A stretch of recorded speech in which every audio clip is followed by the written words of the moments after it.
Every day, you're a target. Ads, news articles, social media posts, they all want something from you. Your vote, your money, your belief. But how do they do it?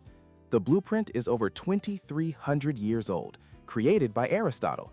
He identified three universal tools of persuasion: ethos, pathos, and logos.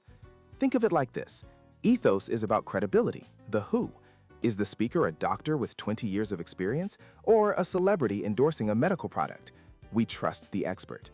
Logos is logic, the what. Is the argument backed by data and clear reasoning or just emotional claims? And pathos is emotion, the how. Does it make you feel hope, fear, or sympathy? The most powerful persuasion isn't just one, it's all three woven together. Consider a campaign for climate action. You have the ethos of thousands of scientists providing institutional authority. You have the logos of hard data on rising temperatures. And you have the pathos from images of wildfires and floods, making an abstract threat feel personal and urgent. Logic provides the foundation, credibility builds trust, and emotion creates the motivation to act. But this toolkit can be used for manipulation.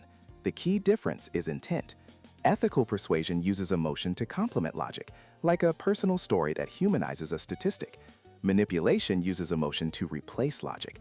Think of a political ad that only stokes fear without offering a single concrete policy, or a charity campaign that exploits suffering to make you feel guilty rather than showing the dignity and agency of the people they help.